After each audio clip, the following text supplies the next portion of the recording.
चलिए पहला क्वेश्चन पढ़िए बेटा, first question. Define electric dipole moment, write its SI unit. चलिए तो इलेक्ट्रिक डाइपोल मोमेंट सभी को पता होगा, it is the arrangement of equal and opposite charges, ठीक है ना। इक्वल और अपोजिट चार्जेस को बहुत ही कम दूरी पर रखा जाए तो इस सिस्टम को बोलते हैं हम इलेक्ट्रिक डाइपोल। और प्रोडक्ट ऑफ आइदर चार्ज और जो इसका मैग्नीट्यूड का प्रोडक्ट और उनके डिस्टेंस बीच की मल्टीप्लाई कर देते हैं तो हमको क्या मिल जाता है, इलेक्ट्रिक डाइपोल मोमेंट। पढ़ो बेटा answer, electric dipole moment. Electric dipole moment is defined as the numerical product of either charge and the distance between the charges and is directed from negative to positive charge. हाँ, जो इसकी The SI direction unit होती of है negative to positive होती है, हाँ ये भी पढ़ना है। ऐसा unit, the SI unit of electric dipole moment is coulomb meter. Okay, तो ऐसा यूनिट इज कूलम मीटर। पहला क्वेश्चन हो गया अपना, define electric dipole moment. Second question पढ़िए। Where on the surface of Earth is the angle of dip 90 degree? Angle of dip 90 degree कहाँ पर होता है बच्चों, पोल्स पर। Answer, angle of dip is 90 degree is at pole. Next question. A hollow metal sphere of radius 5 centimeter is charged such that the potential on its surface is 10 volt. What is the potential at the center of the sphere? हाँ बताइए कितना होगा बेटा, centre of the sphere पे कितना होगा, 10 volt. Yes sir, 10 क्योंकि volt. जितना इसके सरफेस पे होता है उतना इसके सेंटर पे ही Center हुआ में करता है, तो answer 10 volt. Clear. Yes sir, clear. चलिए तो ये ऑल इंडिया वाला पेपर है इसलिए बहुत अच्छा रहता है, इसी टाइप का पेपर हम लोग को आएगा। Next, how are, How are radio waves produced? आंसर, Radio waves are produced by the accelerated motion of charges accelerated in motion, conducting. accelerated motion of charges in conducting wires, yes exactly।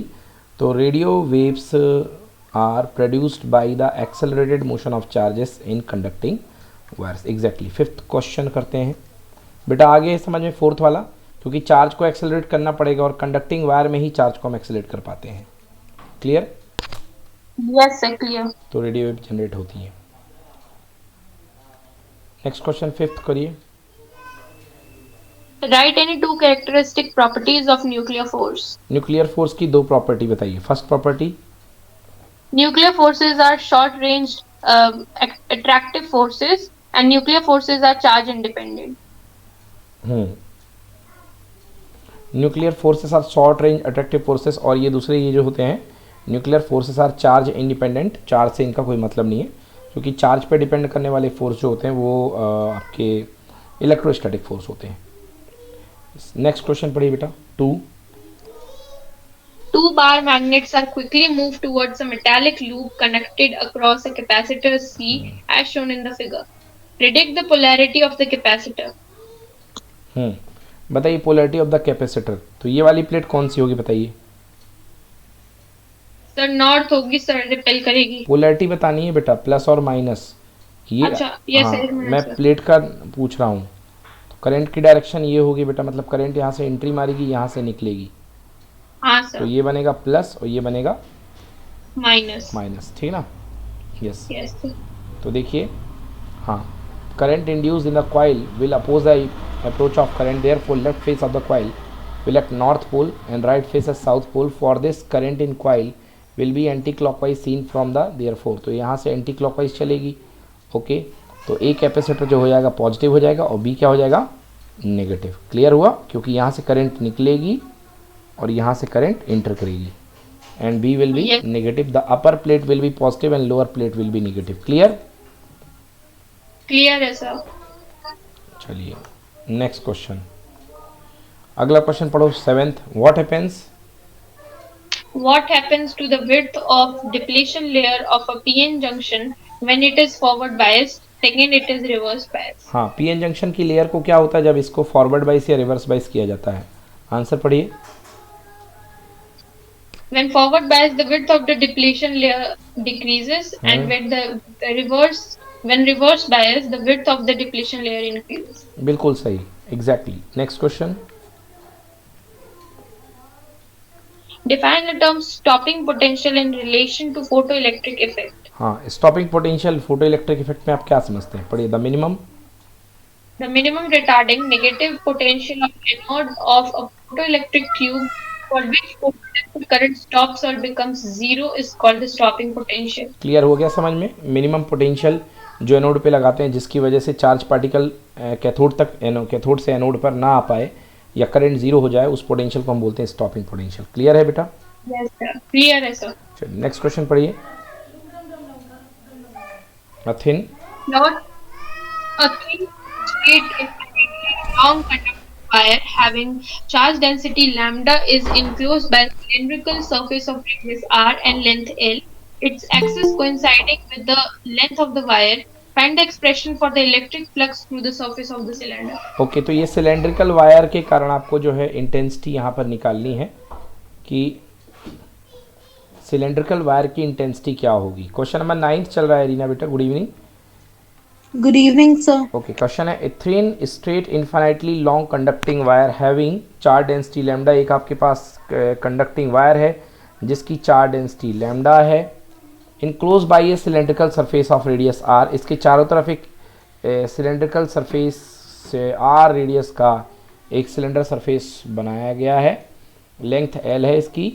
The axis coinciding with the length of the wire, find the expression of electric flux through the surface of the cylinder. आपको बताना है कि electric flux कितना होगा। देखिए, तो Gauss theorem सभी को पता है कि गॉस थ्योरम से इलेक्ट्रिक फ्लक्स होता है phi equal to 1/ε0 into charge enclosed. Charge enclosed.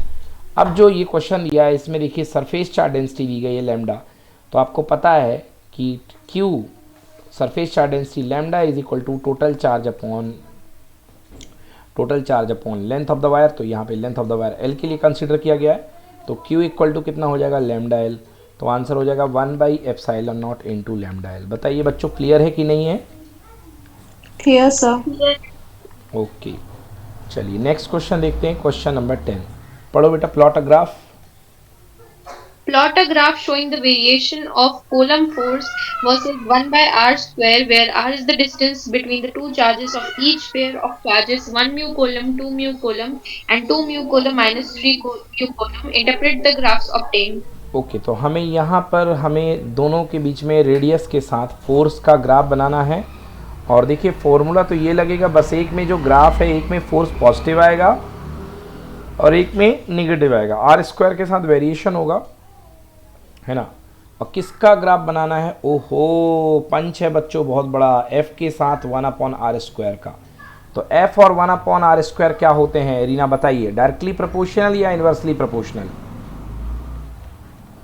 Sir repeat कीजिए एक बार। बेटा एफ और 1/r² का ग्राफ क्या होगा? डायरेक्टली प्रोपोर्शनल या inversely proportional? Sir directly proportional. Very good बेटा, बहुत सही आपने आइडिया लगाया यहाँ पे, क्योंकि कंप्लीट क्वांटिटी 1/r² है, तो ये तो स्ट्रेट लाइन आने वाली है। ओके, तो एक स्लोप पॉजिटिव आएगा, एक स्लोप नेगेटिव आएगा मेरी समझ में। अभी आगे देख लेते हैं। तो ओरिजिन से जाने वाली स्ट्रेट लाइन बिल्कुल सही, जैसा सोचा था वैसा ही हुआ। तो प्लस प्लस चार्ज में y is equal to mx की फॉर्म बनेगी, जहाँ पे m आपको पॉजिटिव मिलेगा। दूसरे में आपका नेगेटिव फोर्स बनेगा, तो अट्रैक्टिव फोर्स के लिए आएगा। बच्चों समझ में आया कि नहीं आया? श्रुति एक्सिस देखो, एक्सिस हाँ क्या बोले श्रुति? वो तो ये दोनों में कंफ्यूजन है सर। दोनों में कंफ्यूजन। देखो एक में पॉजिटिव चार्ज पेयर है, बोलो यस और नो? Yes sir. तो रिपल्सिव फोर्स प्लस लेकर के आएगा ना आंसर अपना। हाँ सर। और एक में प्लस और माइनस का अट्रैक्टिव है, तो माइनस आंसर नहीं आएगा क्या? हाँ सर आएगा। तो उसके कारण फोर्स का नेगेटिव वैल्यू मतलब ओके, यस यस आ गया समझ में आ गया ना? नेगेटिव फोर्स जाएगा डाउनवर्ड, ठीक है? हाँ सर आ गया। हाँ, since magnitude of the slope is more in attraction, therefore attractive force is greater than repulsive force. हाँ, अब देखिए जो मैग्नीट्यूड ऑफ फोर्स है वो ज़्यादा आ रहा है किसमें? रिपल्सन वाले में, क्योंकि जो मैग्नीट्यूड है 1 और 2 है और इसमें 2 और 3 है। अट्रैक्शन वाले में ज़्यादा, सॉरी, क्योंकि इसमें 6 का बन रहा प्रोडक्ट और इसमें कितने का बन रहा? 1 का। तो जो 6 वाला होगा वो ज़्यादा ज़ोर से भागेगा। तो ये देखिए, ये एंगल जो होगा ज़्यादा होगा और ये एंगल कम होगा। तो एफ के साथ 1/r² के साथ जो परपेंडिकुलर अपॉन बेस जो एंगल होगा, स्लोप जो होगा वो ज़्यादा होगा, ठीक ना? क्लियर है? Yes sir. हाँ, Yes, तो sir, so the clear. Magnitude of slope for the magnitude of the slope is more for attraction, जो इसका स्लोप आएगा मैग्नीट्यूड का वो ज़्यादा आएगा अट्रैक्शन के लिए। Therefore attractive force is greater, attractive force जो है ग्रेटर है, मतलब ये जो एंगल आएगा बेटा ये एंगल बड़ा होगा, ये वाला एंगल ज़्यादा होगा। ओके, इसको थीटा डैश ले लो और इस एंगल को थीटा ले लो, तो theta dash is greater than theta. समझ में आया आपकी नहीं आया? यस आ गया। हाँ चलिए ठीक है Arina, clear? Yes, sir. Clear. चलो श्रुति क्वेश्चन पढ़ो। Write Write the expression for Lorentz magnetic force on a particle of charge q moving with a velocity v vector in a magnetic field b vector.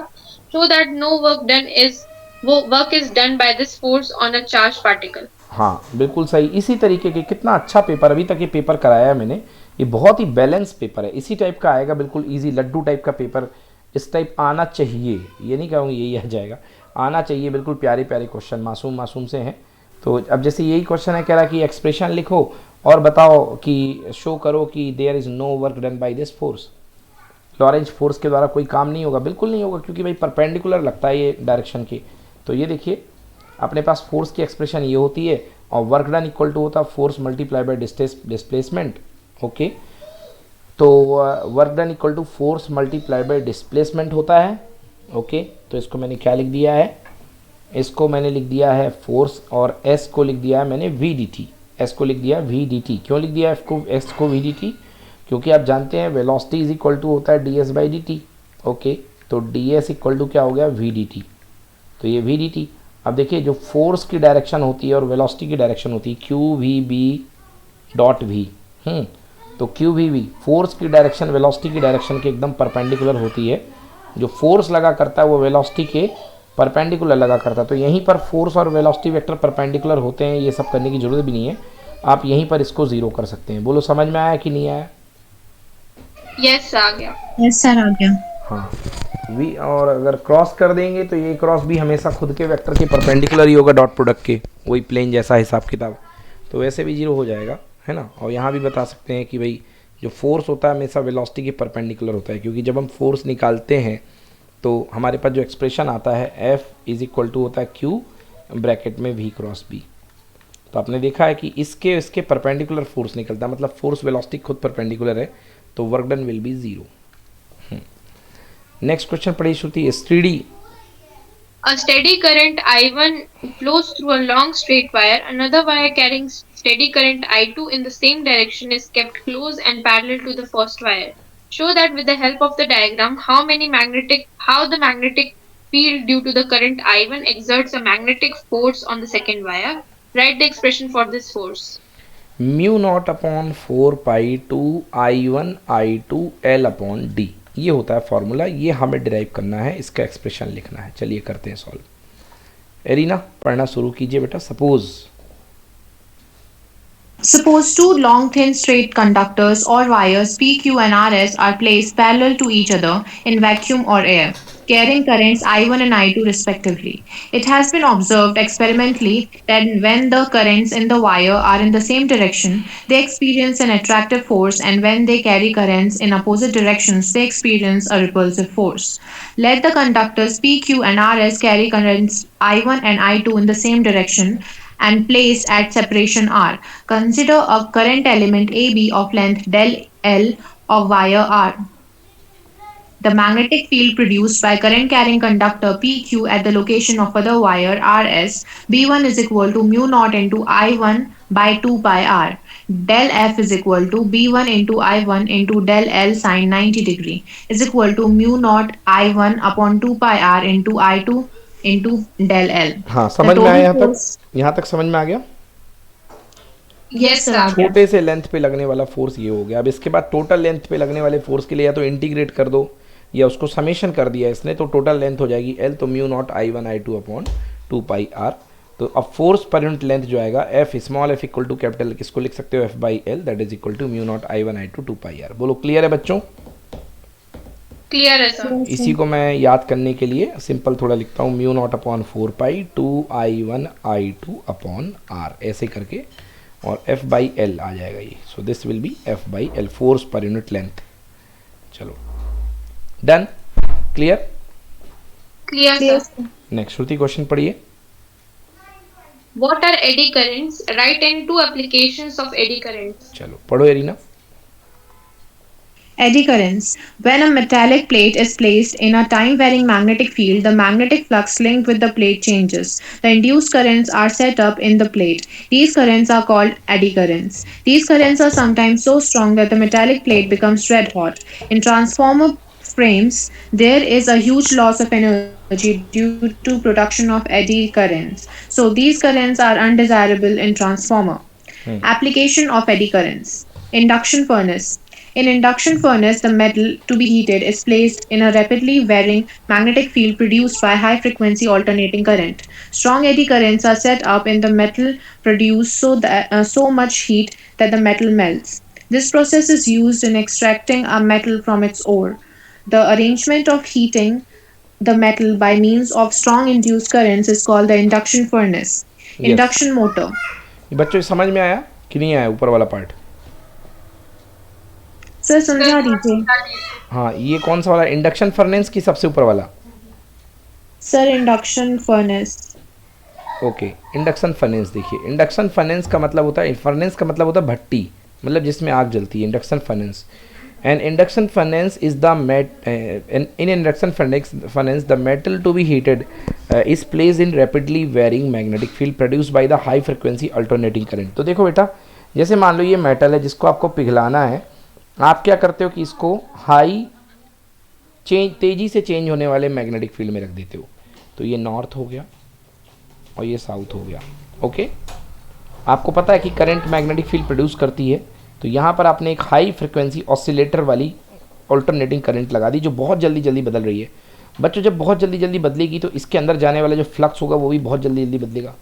और आपको पता होगा कि changing flux जो होता है अपने आप को क्लोज पाथ में अरेंज कर लेता है ना, जिससे कि इसी पाथ में क्या सर्कुलेट हो जाती है, करंट, जिस करंट को हम बोलते हैं eddy current.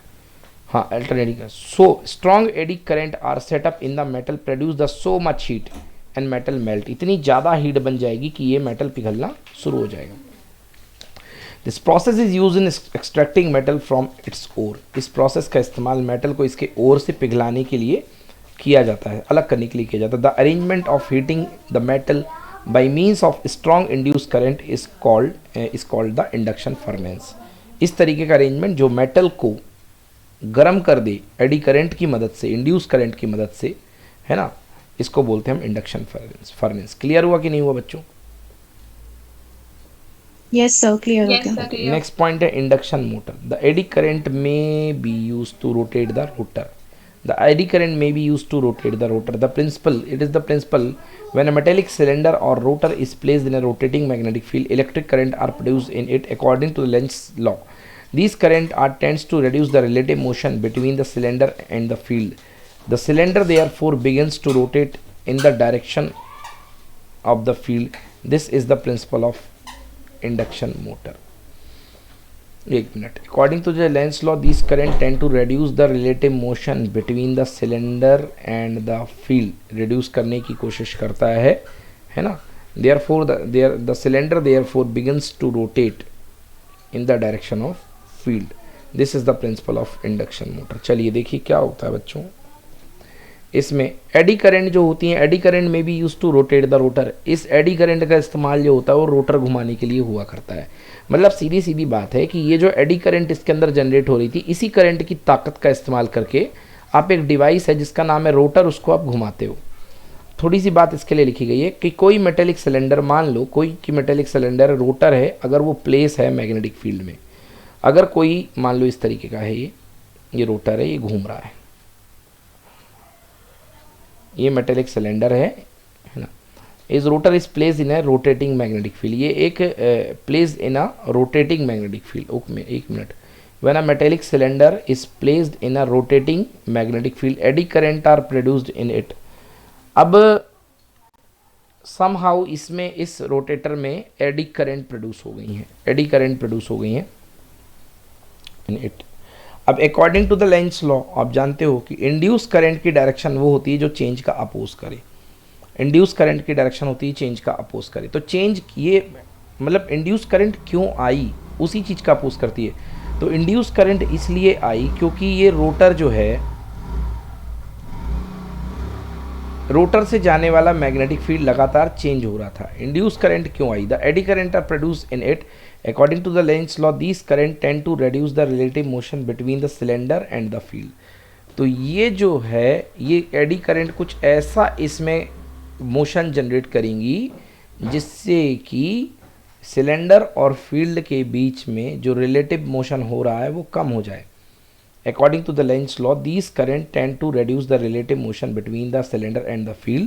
The cylinder therefore begins to rotate in the direction of field.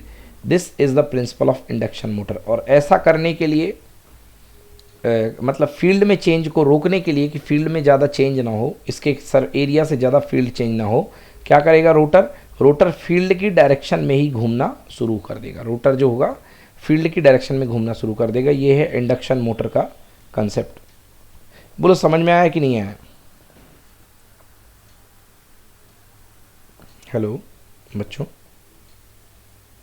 Sir एक बार सर एडी करंट पे अच्छे से बता दीजिए।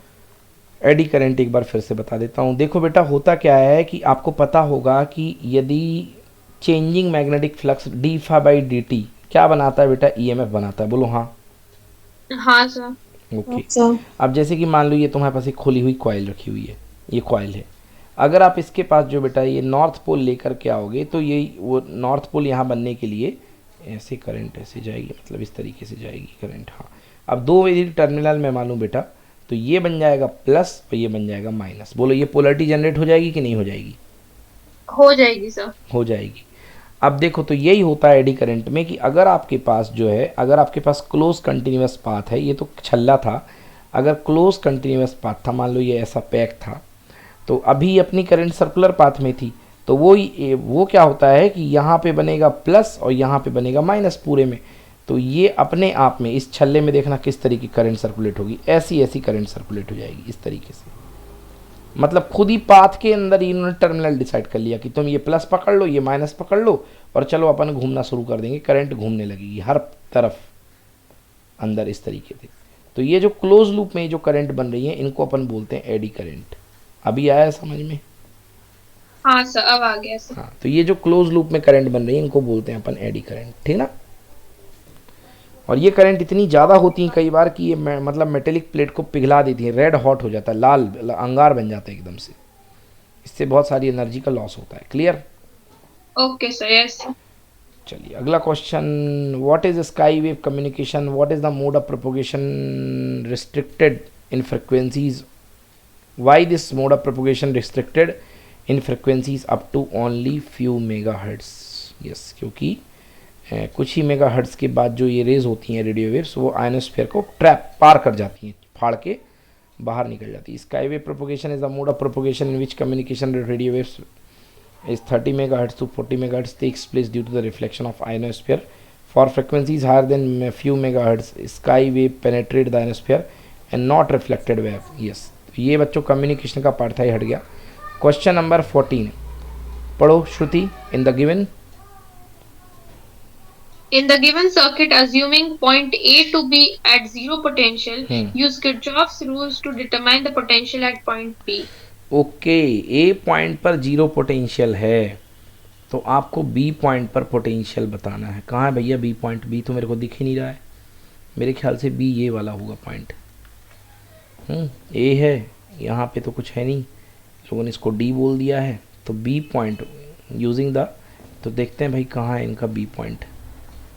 ओके ये ए है, बिल्कुल सही, बी ये वाला पॉइंट है। तो कह रहा कि किरचॉफ्स इस्तेमाल रूप का इस्तेमाल करके जो है आप जो है हमें बताइए कि कितना पोटेंशियल होगा। आपको बताना है कि कितना पोटेंशियल होगा। चलो स्टार्ट करें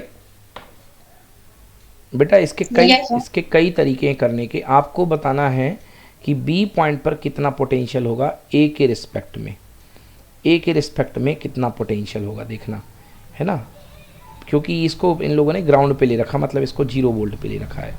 बेटा मस्त से देखो, पहले डायग्राम बना लो। देखो ये करंट आ रही है 2 एम्पियर की, ये R1 है, ओके। और यहाँ से 2 एम्पियर की करंट आई थी और 2 में से 1 निकल गई, मतलब श्रुति यहाँ पे कितने की जाएगी? 1 की। बोलो यस। Yes sir. मतलब ये पॉजिटिव है और ये नेगेटिव है, और जब यहाँ से यहाँ जाओगे तो बेटा आपका वोल्टेज ड्रॉप हो जाएगा, पॉजिटिव से निगेटिव जाने में वोल्टेज ड्रॉप होता है। कितना ड्रॉप होगा? 2 वोल्ट हो जाएगा कि नहीं होगा बताओ? हो जाएगा सर। चलो अब देखो इसका मैं तो आंसर जो है सामने इधर ही ऐसे ही बता देता हूँ। चलो यहाँ से चलते हैं बेटा, देखो चलते चलते चलते माइनस से लेके प्लस मतलब वोल्टेज बढ़ गया कि नहीं बढ़ गया बताओ? बढ़ गया सर। ओके, यहाँ से लेके यहाँ तक चले वोल्टेज बढ़ गया, कितने से बढ़ गया? 1 वोल्ट से, बोलो यस। Yes sir. मतलब जब यहाँ पर आए तो इसके रिस्पेक्ट में आप 1 वोल्ट पे थे सी पॉइंट पर। एरिना बोलो हाँ या ना? हाँ सर। ओके, अब ऊपर चल रहे हैं, देखो बेटा ऊपर से नीचे आने पर कितने का ड्रॉप हुआ है? 2 वोल्ट का ड्रॉप हुआ है कि नहीं हुआ बताओ? यस सर, तो हुआ जब है। नीचे से ऊपर जाएंगे तो 2 वोल्ट का राइज होगा कि नहीं होगा? होगा सर। ओके, तो 1 वोल्ट का राइज ये हो गया, 2 वोल्ट का राइज ये हो गया, मतलब पहुंच गए 3 volt. Clear? Yes sir. Okay, अब इसके बाद देखिए यहाँ पे 2 एम्पियर करंट है। अब हम यहाँ से यहाँ जा रहे हैं तो देखिए पॉजिटिव से लेके नेगेटिव फिर से वोल्टेज ड्रॉप होगा, क्योंकि इधर पॉजिटिव है और इधर नेगेटिव है, तो वोल्टेज ड्रॉप होगा। कितने का? 2 वोल्ट का ड्रॉप हो जाएगा। तो बचा कितना? 1 वोल्ट बचा कि नहीं बचा? यस सर बचा। तो मेरे ख्याल से आंसर 1 वोल्ट आना चाहिए, देख लेते हैं। बिल्कुल सही। तो देख लीजिए भाई क्या रूल लगेगा अपने पास। आपके पास जो था इस तरीके से था, वी ए हो गया +1 हो गया। मैं ऐसा नहीं लगा रहा हूँ, देखिए मेरा तरीका जो है ये है कि यहाँ से चलते जाओ, मैं कहता हूँ कि V A minus V B, मतलब जिसका निकालना है और जिसके रिस्पेक्ट में निकालना है तो उसको माइनस वी बी कर लो, V A minus V B, बात तो वही है, वो इधर आके माइनस वी बी हो जाएगा। अब इसके बाद चलना शुरू कर दो, माइनस से लेके प्लस, कितना आ जाएगा? +1। इधर जाओगे तो कितना हो जाएगा अपने पास? +1। फिर इसके बाद ये 1 से लेके इधर 1 एम्पियर था तो 2, मगर ऊपर चढ़ रहे हो आप तो आपके पास हो जाएगा +2, है ना? +2 हो जाएगा। और देन इसके बाद आपके पास कितना हो जाएगा? देन आपका इसके बाद जो हो जाएगा वो हो जाएगा इसके बाद आपका हो जाएगा -2। ओके, तो V A minus V B equal to आ जाएगा आपका कितना? 2 से 2 कैंसिल 1, मतलब कि V A minus V B. चलिए, वैसे हमने मतलब रिलेटिव तो सही निकाला है, रिलेटिव मैंने सही निकाला है, बस इसमें मैंने एक गलती कर दी है, क्योंकि करंट की डायरेक्शन में करंट जहाँ से current high potential to low potential वैसे चला करती है ना, बट मैंने ए के रिस्पेक्ट में निकालना था तो मेरे को यहाँ V B minus V A करना था, बस इतनी गलती करी है। बाद वाला पॉइंट पहले आएगा और लास्ट जो शुरू वाला पॉइंट जिससे चलोगे वो आपका लास्ट में आएगा, V B minus V A. तो V B minus V A equal to आ गया 1, तो V B minus V A equal to कितना हो गया? 1। तो वी बी इक्वल टू हो गया 1 प्लस वी ए। अब वी ए मतलब ए का पोटेंशियल कितना था? 0, तो 1 माइनस 0, आंसर कितना आएगा? 1। बोलो क्लियर हुआ बच्चों की नहीं हुआ? यस सर क्लियर है। ओके, सर क्लियर है। नोट कर लो बेटा, इसको कर लो, बना लो थोड़ा सा। ये थोड़ा सा न्यू क्वेश्चन है बेटा, इस तरीके से, है ना।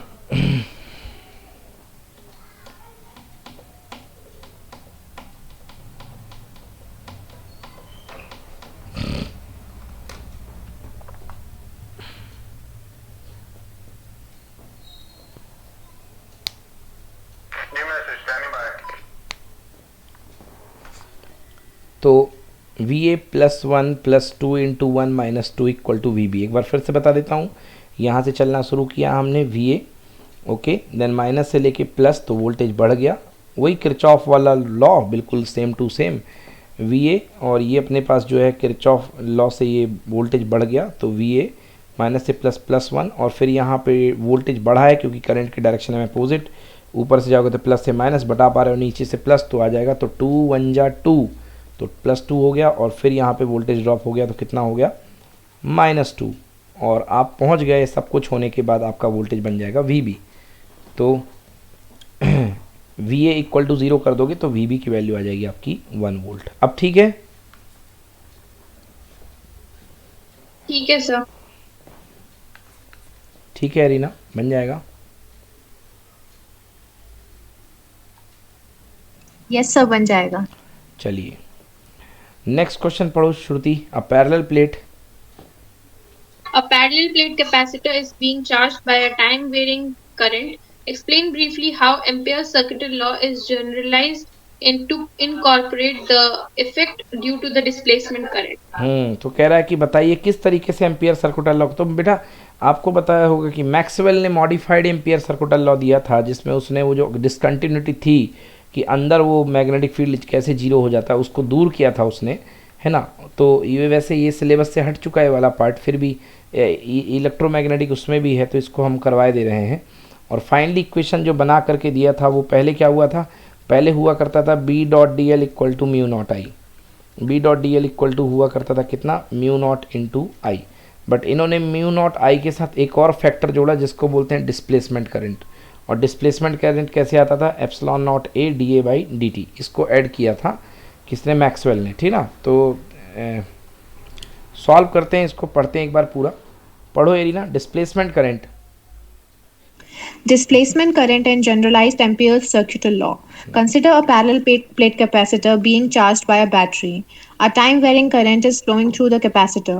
If we consider only the conduction current I, then we apply Ampere's circuital law to two closed loops C1 and C2. Then we get bounded integral of B dot dl is equal to mu naught I, and for C1, and for C2 bounded integral of B dot dl is equal to 0. हाँ, मतलब capacitor के बाहर तो magnetic field exist करेगा तो mu not I आ गया, but capacitor के अंदर कोई करंट एग्जिस्ट नहीं कर रही तो B dot D L equal to zero हो गया। मतलब देखा जाए तो मैग्नेटिक फील्ड भी ज़ीरो होगा, बट ऐसा प्रैक्टिकली नहीं पाया गया।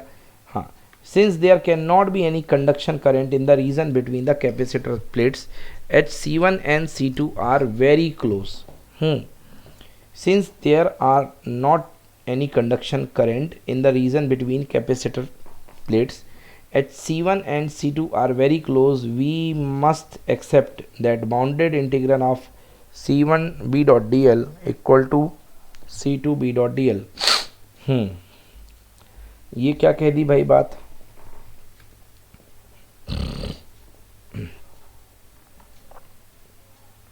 C1 और C2।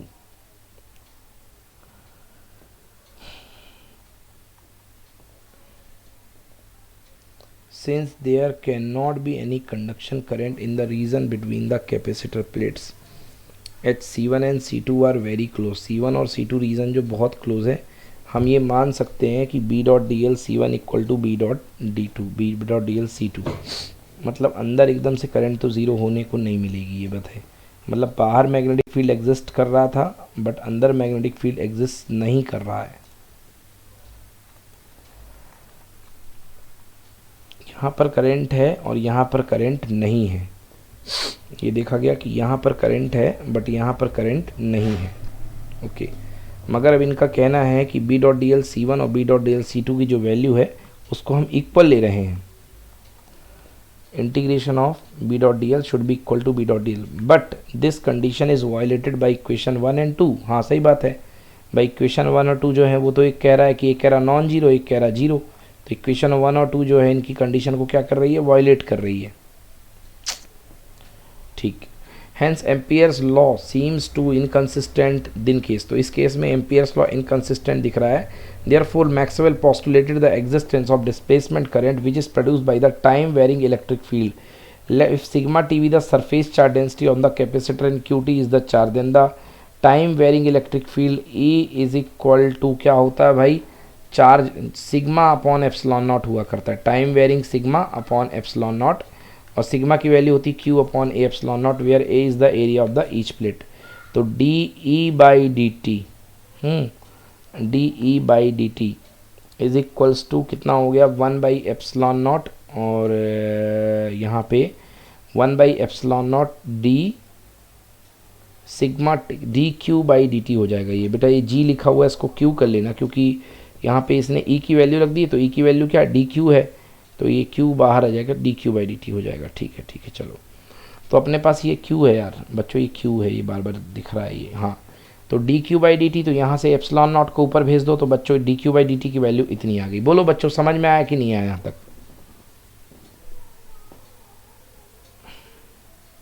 तो एक बार और समझाया जाए। एक बार और बता दूं, देखो इसमें ये कह रहा है कि displacement current and generalized ampere circuital law, displacement current and generalized ampere circuit. Consider a parallel plate capacitor being charged by a battery. A time varying current is flowing through the capacitor. एक मतलब जैसे आपने यहाँ पे अपना voltage लगाया है तो कैपेसिटर एकदम से तो चार्ज होगा नहीं, तो टाइम वेरिंग करंट जो होती है मतलब बदलने वाली करंट जो है, इसमें से time varying current is flowing through the capacitor. We consider the conduction current. अगर आप केवल बाहर कंडक्शन करंट ही कंसीडर कर रहे हो, द एम्पियर सर्कुलर लॉ से बाहर वाले लूप के लिए बी डॉट, यहाँ पर मतलब कोई पॉइंट सेलेक्ट कर दो तो B dot D L equal to mu not I आएगा कि नहीं आएगा बताओ. आएगा सर. ओके अब अंदर वाले पॉइंट पे देखो B dot D L equal to mu not I, but current है ही नहीं तो जीरो हो जाएगा. Yes sir. अब सवाल उठता है, मैक्सवेल ने सवाल उठाया कि अंदर करंट है, बाहर अंदर जीरो हो गई कैपेसिटर के और बाहर फिर आ गई, ऐसा कैसे हो सकता है कि बीच में कोई कंडक्शन नहीं है और यहाँ पे करंट आ गई. तो बोले कोई ना कोई यहाँ पे इनविजिबल पाथ में करंट फ्लो हो रही है जिसका नाम उसने दिया डिस्प्लेसमेंट करंट. अब आया समझ में? हाँ सर आ गया. हाँ अब भाई आई करंट यहाँ थी, आई करंट यहाँ है, मतलब जो बीच में है वो भी इक्वल अमाउंट की होगी.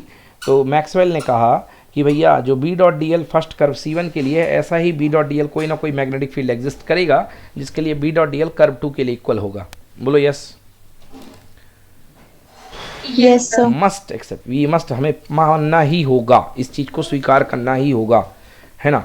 मगर but this condition is violated, मगर ये जो कंडीशन थी इससे इस रूल का उल्लंघन हो रहा था क्योंकि एक जीरो है. तो ये जो थी condition violated by the equation 1 and 2. 1 and 2 क्यों? क्योंकि 1 और 2 बोल रहे हैं मैं हूँ और ये मर गया, मतलब ये जिंदा वाला ये मर गया वाला, और बोले जिंदा इक्वल टू मर गया कैसे हो जाएगा, मतलब ये 1 इक्वल टू 2 कैसे हो जाएगा. ये रूल का जो है वायलेशन हो रहा था. तो इसी रूल के वायलेशन को ख़त्म करने के लिए मैक्सवेल ने जो डिसकंटिन्यूटी थी, मतलब जो दो इक्वेशन के बीच की खाई थी, उसको भर दिया मैक्सवेल ने किससे? डिस्प्लेसमेंट करंट से. अब मैक्सवेल सबसे पहले बोलते हैं चलो मैं तुम्हें डिस्प्लेसमेंट करंट निकाल के दिखाता हूँ. बेटा तो आई इक्वल टू होता है D Q by D T. बोलो यस और नो, होता है कि नहीं होता? होता है सर. तो इसके लिए सबसे पहले मैक्सवेल को किसकी जरूरत है? चार्ज की. बोलो yes. Yes sir. Okay Yes, sir. Charge की ज़रूरत है. तो मैक्सवेल को चार्ज की ज़रूरत थी D Q by D T के लिए. तो देखिए कैसे किया उन्होंने. सबसे पहले उन्होंने कैपेसिटर के बीच का इलेक्ट्रिक फील्ड तो आप तो जानते होंगे ना बच्चों, कैपेसिटर का इलेक्ट्रिक फील्ड होता है सिग्मा अपॉन एप्सिलॉन नॉट, यानी Q T upon A epsilon not. बोलो हाँ. हाँ सर. होता है कि नहीं होता? क्या हो गया यार, कैपेसिटर के बीच का इलेक्ट्रिक फील्ड भूल गए बच्चों? दो प्लेट का, एक प्लस का एक नेगेटिव का. इसका वाला होता है सिग्मा अपॉन 2 एप्सिलॉन नॉट, और इसका वाला जो होता है ये भी नेगेटिव में होता है तो बुला लेता है, तो plus sigma upon 2 epsilon not Yes, add होता हो है. करके 2 सिग्मा अपॉन 2 एप्सिलॉन नॉट यानी सिग्मा अपॉन एप्सिलॉन नॉट. नहीं होता क्या arena? Yes sir. Yes sir होता है. हाँ देखो बहुत दिन बाद फिजिक्स पढ़ रहे हैं बच्चे लोग. सिग्मा बाई एप्सिलॉन नॉट तो क्यू अपॉन के एप्सिलॉन नॉट हो गया. ये अपने पास क्या गया? Electric field. ओके तो डी. अब एक काम करो, हमको करंट चाहिए तो टाइम के रिस्पेक्ट में डिफरेंशिएट कर दो, बेस्ट तरीका. तो D by D T equal to 1 by epsilon naught constant है, D Q by D T. बेटा इसको बस रोक लो तो ए एप्सिलॉन नॉट कहाँ चला जाएगा? ऊपर. तो ये बन गया. बोलो हाँ. हाँ सर. आ गया समझ में ना. तो ये अपने पास D Q by D T. D Q by D T को ही क्या बोलते हैं? I D displacement current. तो इसी को बोलते हैं डिस्प्लेसमेंट करंट. ठीक है ना. This expression is for displacement current. Clear? Clear sir. Applying Kirchhoff first law at power P, नहीं पॉइंट पी भैया मेरे, गजब गलत लिखा हूँ. तो यहाँ पे पॉइंट पी पर कोई पॉइंट होगा, पॉइंट पी पर अगर आप किरचॉफ लॉ लगाएंगे, पावर पी थोड़ा ना आएगा, तो पॉइंट पी पर किरचॉफ लॉ लगाएंगे तो देखिए क्या होगा भाई. एक पॉइंट है कैपेसिटर के बाहर और एक पॉइंट है कैपेसिटर के अंदर. तो आप क्या लिखेंगे? B dot D L equal to mu not I plus I D.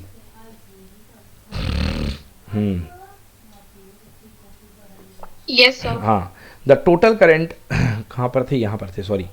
तो applying Kirchhoff law at point P we get I equal to I D, that is equal to curve C1 के लिए बेटा जो बाहर के लिए हो जाएगा इसमें म्यू नॉट आई, और अंदर के लिए कितना हो जाएगा बेटा? Mu not I D. और आई डी करंट को, डिस्प्लेसमेंट करंट को हम आई के इक्वल ही मानते हैं. ओके तो the total current is the sum of the conduction current and the displacement current. This modified form of Ampere circular law जो था वो क्या दिया गया कि टोटल करंट जो होती है वो, मतलब अब इस रीजन की यदि बात की जाए, इस रीजन का जो मैग्नेटिक फील्ड, इसमें दो करंट है, एक तो कंडक्शन करंट बाहर है, अंदर से डिस्प्लेसमेंट करंट है. तो इस रीज़न के लिए B dot D L equal to mu not I plus I D, तो म्यू नॉट आई बाहर और आई डी की जगह epsilon not A D E by D T. बोलो clear? Yes, sir. Okay. Yes, sir. Now अब बच्चों देखो, एक और चीज़ होती है कि फाई इज इक्वल टू होता है integration of E dot D S. बोलो होता है कि नहीं होता? होता है sir. Okay, phi is equal to होता है integration of E dot D S. Phi is equal to होता है ई डॉट डी एस, ठीक है ना। तो अब यहाँ पे क्या है, D E by D T है, D E by D T, I mu naught I plus D E by D T. Okay, E dot D S, B dot D L equal to mu not I plus mu naught epsilon not a mu naught epsilon not D phi E by D T.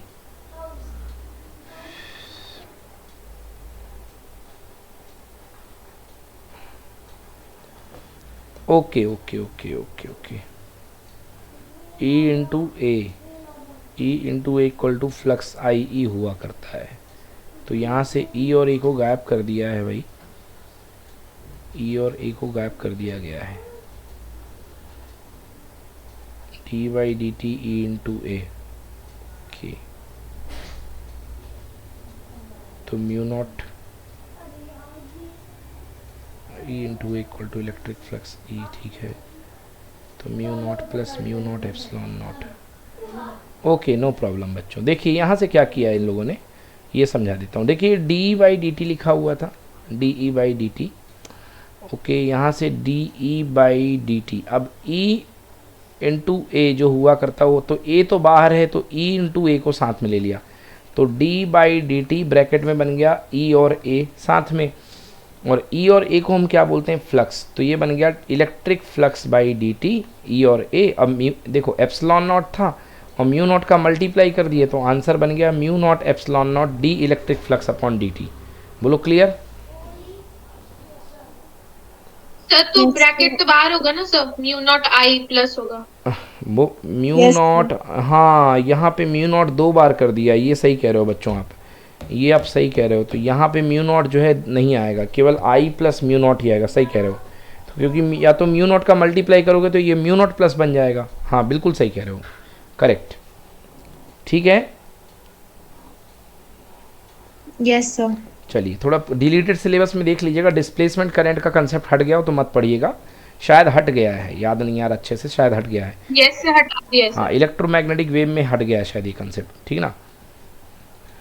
चलो next यार, question number 16 देखते हैं। Question number 16, net capacitance of the three. पढ़ो बेटा Shruti, net capacitance. Net capacitance of three identical capacitors in series is 1 mu farad. What will be their net capacitance if they are connected in parallel? Find the ratio of energy stored in the two configurations if they both are connected to the same source. बहुत easy question फिर से आ चुका है। देखिए 3 microfarad है, net capacitance है आपके पास 3 microfarad है। तो मान लिया हमने सबकी जो कैपेसिटी है C है, ओके, तो सबकी कैपेसिटी हमने C मान ली, तो 3 बाई सी इक्वल टू 3, तो बेटा आंसर आ गया 3 माइक्रोफैरड सबका। बोलो क्लियर है? Yes sir. क्योंकि भाई ये हो जाएगा तो 3 अपॉन सी एस हो जाएगा, तो 3 सी एस इक्वल टू हो जाएगा अपने पास C, तो सॉल्व करके 3 माइक्रोफैरड आ गया। कोई दिक्कत? No C sir. निकालना था।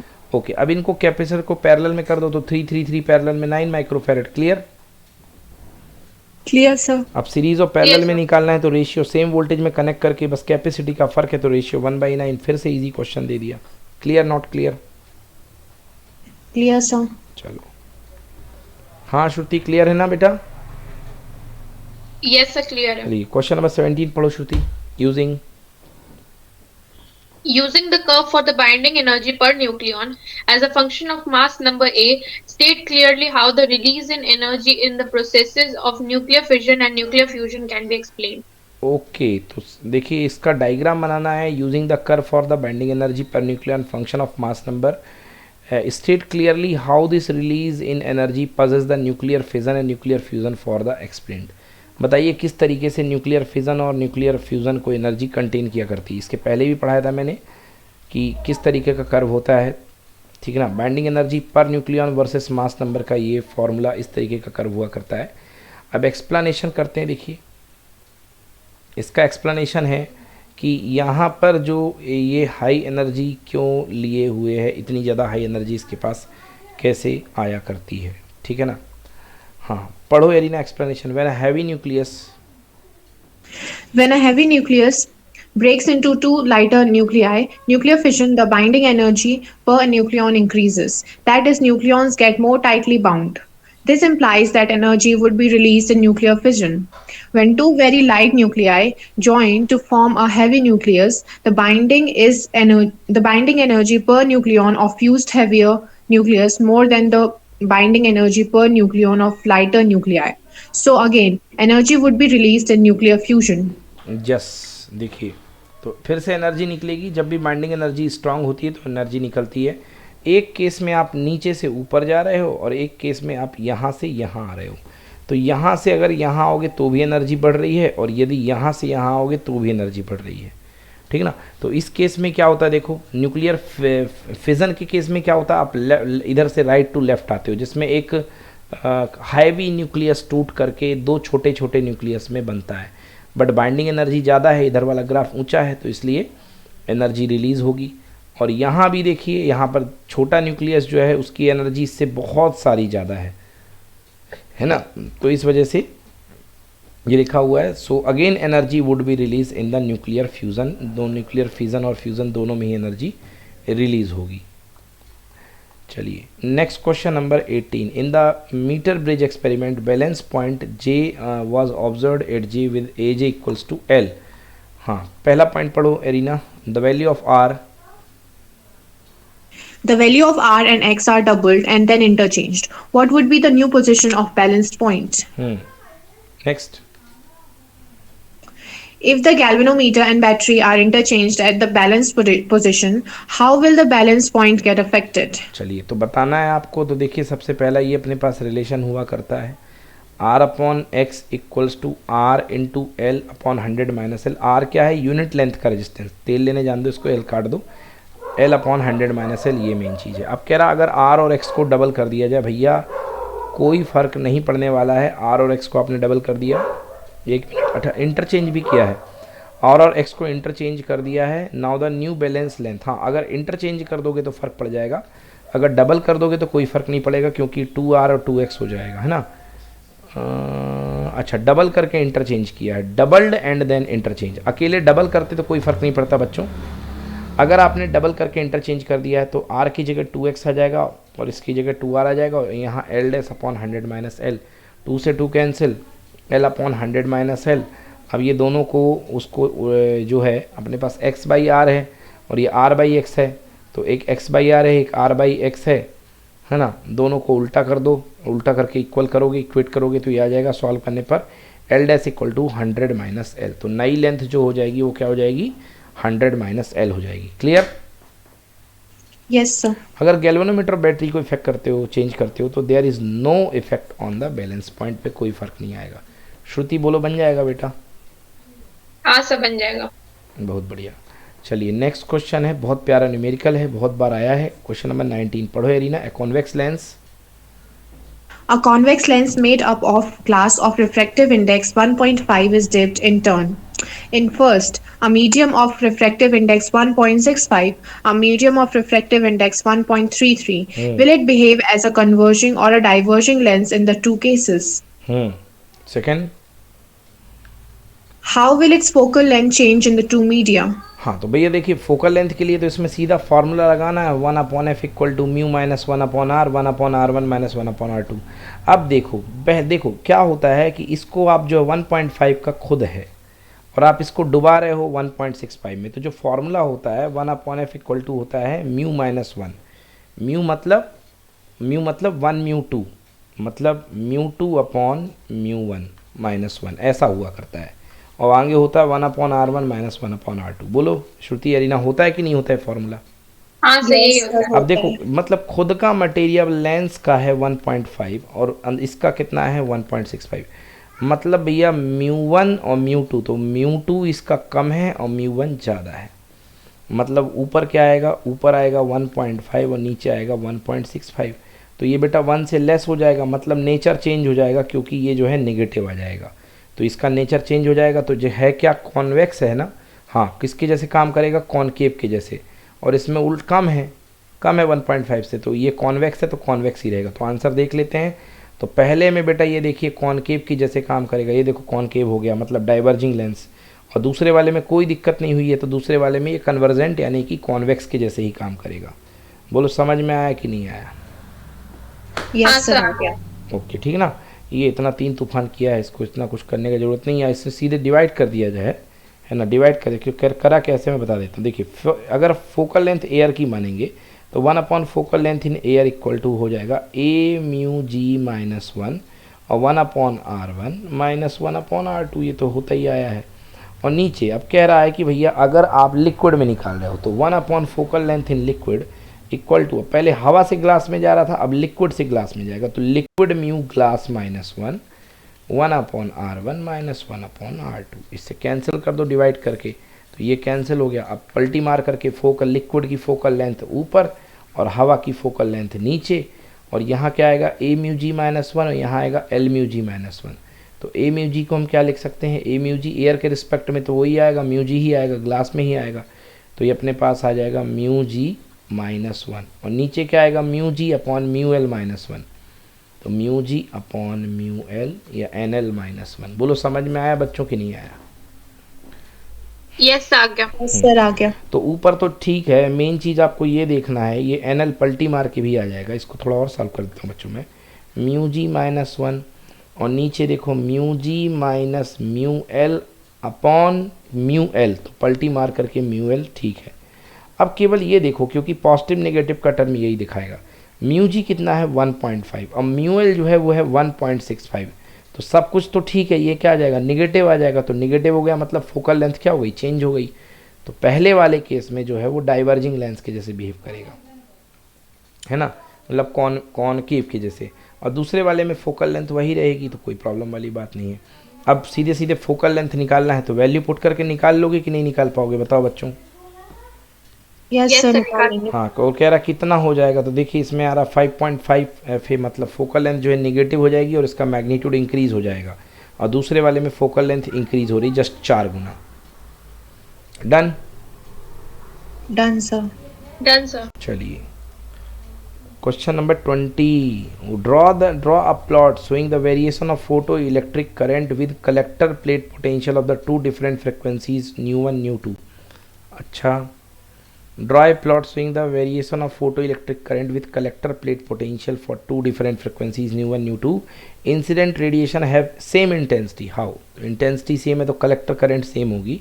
in which case stopping potential, हाँ तो ज़्यादा चुलबुल कौन सा, stopping potential किसके लिए लगेगा, nu1 वाला जो है ज़्यादा चुलबुल है, तो nu1 के लिए ज़्यादा पीछे जाएगा ये, है ना। तो कैसा आ जाए, ये ऐसे आता है, हाँ करंट ऐसी, फिर ये वाला ऐसा, ये वाला ग्राफ बनेगा बच्चों, देखो ये देख लो, आ गया समझ में। ये न्यू1 है, इसका स्टॉपिंग पोटेंशियल ज़्यादा होगा, ये कम चुलबुल है तो इसका स्टॉपिंग पोटेंशियल कम होगा। अब इंटेंसिटी सेम है भैया, तो इंटेंसिटी पे तो करंट डिपेंड करती है, तो सैचुरेशन फोटो इलेक्ट्रिक करंट दोनों की सेम हो जाएगी। Clear? The plots are showing the stopping potential V are higher for radiation frequency nu, stopping potential will be directly proportional to the frequency of the incident radiation. सही बात है। Clear बच्चे लोगों, बन जाएगा ना? Clear yes sir. सर, बन जाएगा। ओके, अगला क्वेश्चन पढ़ो Shruti, write briefly. Write briefly any 2 factors which demonstrate the need for modulating a signal. Draw suitable diagram to show amplitude modulation using a sinusoidal signal as the modulating signal. चलो छोड़ दो इसको, question number 21 modulation का है, हट गया ये chapter पूरी तरीके से। तो ये जो modulation is needed transmission of audio frequency electrical signal from need long impracticable antenna, radiated audio frequency is quite small, hence transmission is quick lossy. The various information signal transmitted low frequency get mixed and hence not be distinguished। चलिए ये 3 process थी 21। अब इसके बाद ये modulation का diagram बना दिया गया है, ये आप लोग जब इंजीनियरिंग करोगे तब हम आपको बता देंगे। चलिए अगला क्वेश्चन जो है, अगला क्वेश्चन है use the mirror equation two show that. Mirror equation बच्चों, मिरर वाला पूरा पार्ट पूरी तरीके से डिलीट हो चुका है। मिरर वाला जो है पूरा पार्ट पूरे तरीके से डिलीट हो चुका है, तो हमें मिरर वाला पार्ट नहीं करना है, तो उसको हम छोड़ देंगे, ठीक है ना। बाकी ये बहुत अच्छा क्वेश्चन था, ये बहुत प्यारा क्वेश्चन था, एक बार किया था मैंने, ठीक है ना। ये बहुत अच्छा क्वेश्चन है, तो अभी इसको हम लोग छोड़ देते हैं, इसको ड्यू कर देते हैं। क्वेश्चन देख लें एक बार क्या है भाई। Use the mirror equation two show if N object place between F and 2f the concave mirror produces the real image beyond 2f। हाँ ठीक है, तो f और 2f रख देंगे, इसमें बियॉन्ड 2f आ जाएगी ये। चलो सेकेंड वाला पार्ट है convex mirror always produce virtual image independent of the location of object, ठीक है। तो सेकेंड वाला पार्ट जो है u1/v मस्ट बी पॉजिटिव, ऐसा कुछ करके ये आ रहा है, इसको भी ड्यू कर दिया, छोटा हट गया सिलेबस से, इसलिए पढ़ना ही नहीं है इसको। एंड थर्ड वाला पार्ट जो है वो कह रहा है कि an object place between the pole and focus of the concave mirror produce virtual and enlarge image, ये भी इसको प्रूफ करना है। तो इसका यूज़ करके, बस एनालिटिकल मेथड है, देख लेना, अगर बच्चों मन करे तो कर लेना, दोबारा बता दूंगा। अब आ गया है इस बार का सबसे ज़्यादा important question, draw a level diagram for full wave rectifier, state the working principle, show the input output wave form. तो देखिए बच्चों कैसे बनता है फुल वेव रेक्टिफायर, बच्चों लिख लो श्योर फॉर एग्जाम, पक्का आएगा एग्जाम में आपको ये इनपुट वेव ग्राफ है, पहला साइकिल प्लस का होता है तो डायोड 1 काम करता है और ये वेव ग्राफ दे देता है इससे, और दूसरे में फिर ये प्लस होता है, ये माइनस होता है पहले में, दूसरे में ये हो जाता है माइनस और ये हो जाता है प्लस। तो सेकेंड डायोड काम करेगा सेंट्रल टैप से, सेकेंड वाला प्लस हो जाएगा, और तो यहाँ से ये वाला डायोड काम करेगा, और आपका जो रेजिस्टेंस निकलेगा इसके क्रॉस, फिर से ये आउटपुट मिलेगा ऐसा। बोलो समझ में आया बच्चों कि नहीं आया? यस आ गया। ओके चलिए अब देखिए कैसे करते हैं। तो इसमें डायोड D1 ने काम किया, इसने D2 में हाथ पटाया, फिर इसने D1, फिर से D2, इस तरीके से फुल वेव अपन को मिल जाती है। ओके ठीक है ठीक है ठीक है। चलिए 2 टाइम में यहाँ पे हमारे पास, यहाँ पे 2 टाइम में हमारे पास 1 वेव आती है, और यहाँ पे 2t टाइम में हमारे पास 4 वेव आ रही हैं। चलो principal, it works on the principle of PN junction conducts when it is in forward bias and does not conduct when it is in reverse bias। बस इतना ही में ख़त्म कर दिया। चलो इसको थोड़ा डिटेल करके लिखना बच्चों। क्वेश्चन नंबर 24 पढ़ो arena. Using de Broglie's hypothesis, explained with the help of a suitable diagram, Bohr's second postulate of quantization of energy levels in a hydrogen atom.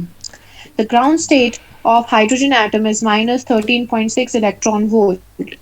What are the kinetic and potential energies of the electron in this state? चलिए तो ये तो directly formula वाला है, कह रहा है using de Broglie hypothesis explain with the help of suitable diagram Bohr second postulate quantization energy level for the hydrogen atom. ठीक है, तो देखिए भैया डी ब्रॉगली की हाइपोथेसिस क्या हुआ करती है, lambda equal to h/mv according to the de Broglie condition stationary orbit.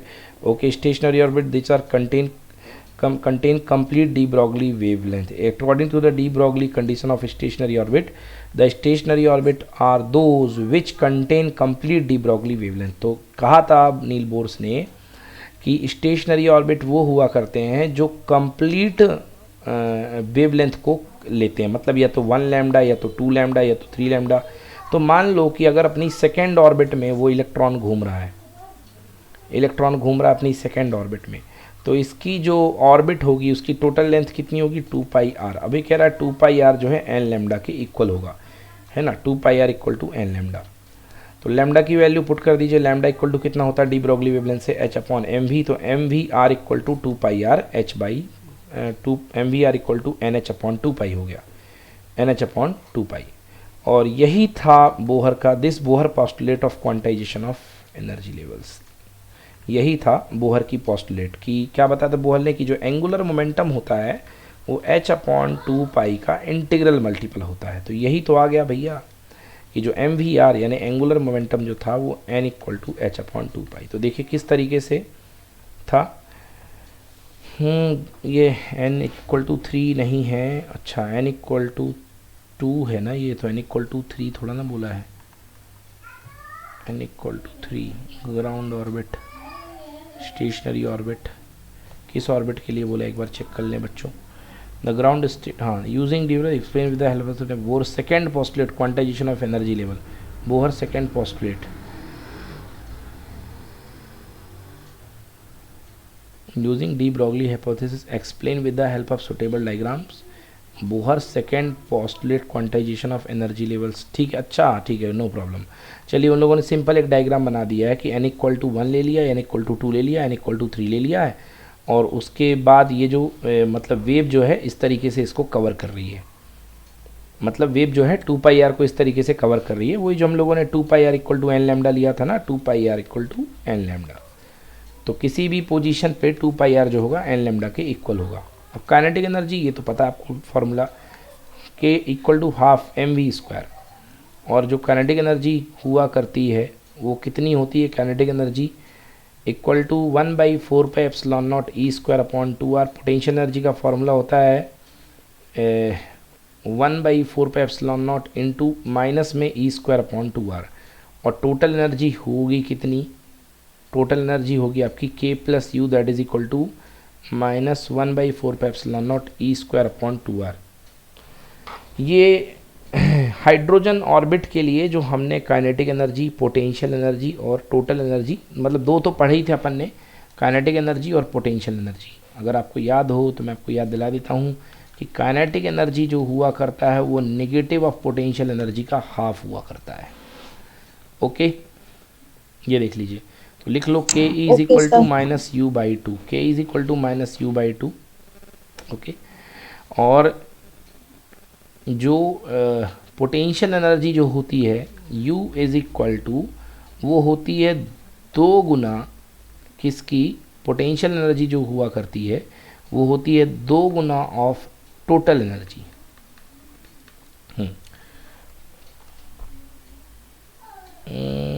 हाँ ठीक लिखा मैंने, बिल्कुल सही लिखा है। हाँ बेटा बोलो, व्हाट, सही लिखा, एकदम सही लिखा। Potential energy 2 Guna of total energy, ये भी निगेटिव होती है, ये भी निगेटिव होती है, और पोटेंशियल जो होती है अमाउंट वाइज ज़्यादा हुआ करती है। ठीक है, तो ये देख लीजिए, ये पोटेंशियल एनर्जी का फॉर्मूला है, याद ही कर लीजिए, देखिए याद तो करना पड़ेगा। और टोटल एनर्जी चलो निकाल सकते हो दोनों को जोड़ करके, तो टोटल एनर्जी कितनी आती है बेटा, टोटल एनर्जी आती है 1/4 pi epsilon naught E square upon 2r। ठीक है ना, तो टोटल जो एनर्जी होती है वो एक तरीके से ये कह सकते हो कि काइनेटिक एनर्जी का नेगेटिव है। तो total energy equal to negative of kinetic energy, that is equal to twice of potential energy, ये कह लो। Total energy equals to negative of kinetic energy, and kinetic energy sorry potential energy का आधा, that is equal to half of potential energy. देख लो potential energy का आधा आ रहा कि नहीं आ रहा, देखो ना टोटल एनर्जी, देखो यहाँ पे 2 नहीं, यहाँ पे 2 है। ठीक, यस सर, ठीक है सर, ठीक सर। तो क्या देख लिया हमने कि जो काइनेटिक एनर्जी होती है वो टोटल एनर्जी की निगेटिव हुआ करती है, और पोटेंशियल एनर्जी जो होती है वो 2e होती है, जस्ट इसका डबल। तो भैया टोटल एनर्जी आपको दे रखी है, तो टोटल एनर्जी का नेगेटिव कर दोगे तो काइनेटिक आ जाएगी, और टोटल एनर्जी का डबल कर दोगे तो पोटेंशियल आ जाएगी। बस इतना सा काम था, मतलब ये सारे फॉर्मूले थे और ये काम करना था। लिख लो बेटा फॉर्मूले जल्दी से, घर की दीवारों में लिख लो फॉर्मूले।